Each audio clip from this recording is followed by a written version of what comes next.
दर्शन की महिमा है। और दुर्भाग्य से हम लोग प्रदर्शन से जुड़ गए। जहां दर्शन है वहां विचार है, जहां प्रदर्शन है वहां प्रचार है। गणेश जी से यह प्रेरणा लेनी चाहिए कि छोटे से छोटा भी जिसका वजन उठा ले, और छोटे से छोटे साधन से भी जाने में जिसको कोई गिलानी न हो, बल्कि ये अपना चलने से मतलब ठीक है जो है ठीक। अच्छा, और यही भी नहीं सोचा करे भाई तुम्हारी माँ भवानी नंदन हो आप, भवानी माता तो शेर पर चलती हैं और आप चूहे पर। कई लोग ऐसे ही बहुत परेशान करते हैं। क्या आप विचार तो करो, किस कुल से ऐसे चल रहे हो। पर गणेश जी मुझे लगता है इसीलिए स्वस्थ रहते हैं, क्योंकि इन सब बातों का वो टेंशन नहीं लेते हैं, जो है ठीक है। और लड्डुओं को भोग लगे, संत करें सेवा। और लड्डुओं का भोग क्या, तुलसीदास जी विनय पत्रिका में कहते हैं, राम नाम मोदक सुधा जो सान पागे है।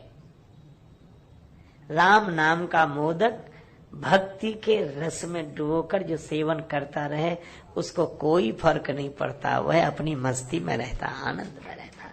तो गणेश जी ने कहा कि हमारा वजन कौन सा कम है, लेकिन वजन कम करने की कला में आप प्रवीण हैं, तो आप ऐसा करें कि धनुष दिखता तो ऐसे ही रहे, वजन कम हो जाए, और थोड़ा बहुत नहीं। अरे चाप गुरुता, इस धनुष का वजन कम ही नहीं अत्यंत कम कर दो, गुरुता अति थोड़ी। गणेश जी बोले ठीक है, लेकिन ये प्रेम तो है, पर प्रेम प्रकट भी नहीं हो रहा।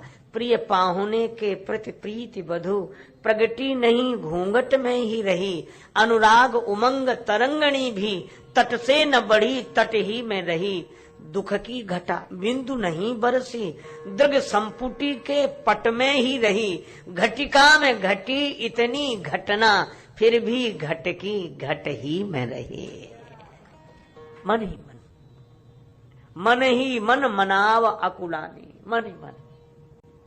अच्छा, एक अद्भुत बात है, सबसे प्रार्थना के जयमाल थी हाथ में।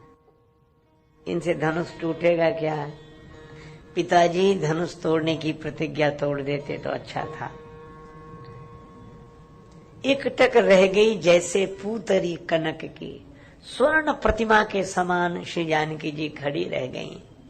कण कण में तुझको ढूंढा, तेरा पता नहीं है, तेरा पता मिला तो अब मेरा पता नहीं है। ऐसी स्थिति माला लिए खड़ी है। अब याद आया, अरे इन्हीं को तो पाना है। अच्छा, किन्हें पाना है? उन्हीं को जो यही है उन्हीं को पाना है। शिकायत किस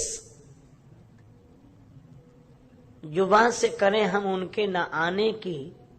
यही एहसान क्या कम है मेरे दिल में जो रहते हैं, तो है ही, उन्हीं को पाना है।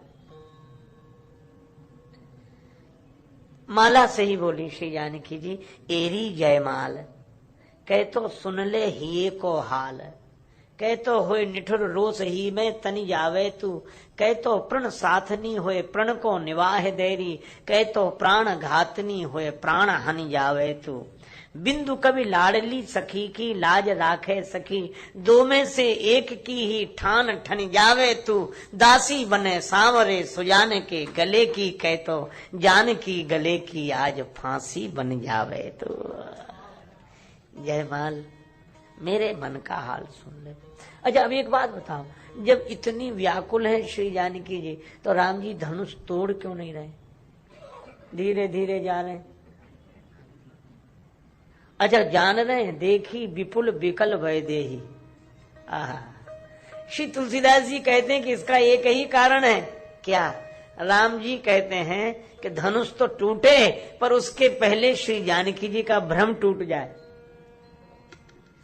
तो भक्त भी भ्रम में, हाँ, भाव में तो रहते हैं, पर भ्रम यह है कि जिन्हें हम पाना चाहते हैं वो हमसे भिन्न है। तो भगवान ने कहा कि जरा और व्याकुलता बढ़े, और ये व्याकुलता बढ़ी और होते होते कहाँ पहुंची? अब धनुष से कहा, धनुष तुम ही सुन लो, हे शिव जी के धनुष, अब मुझे तुम्हारा भरोसा है।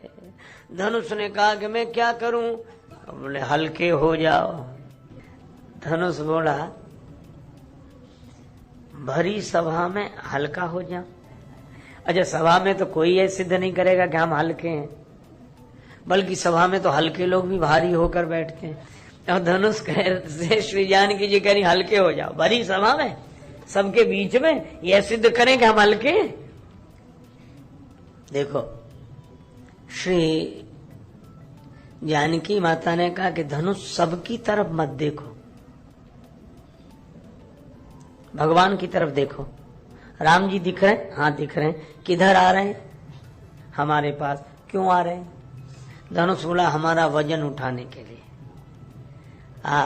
जिसका वजन उठाने के लिए स्वयं भगवान चलकर पास आ रहे हों, वह भी चिंता के बोझ से हल्का नहीं होगा, तो फिर और कौन हल्का होगा। इसलिए हल्के हो जाओ, राम जी को देखकर, भगवान को देखकर निश्चिंत हो जाओ, भगवान को देखकर निश्चिंत।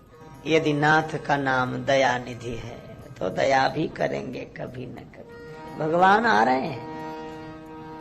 और ये इशारा किसका है? श्री सीता जी का। ये भक्ति यही तो कहती है कि और किसी को देखकर निश्चिंत मत हो जाओ, और किसी को अपनी व्यथा मत सुनाओ, अपने को हल्का सिद्ध मत करो, पर भगवान को देखकर हल्के हो जाओ कि अब कोई डर नहीं, अब कोई परवाह नहीं, अब कोई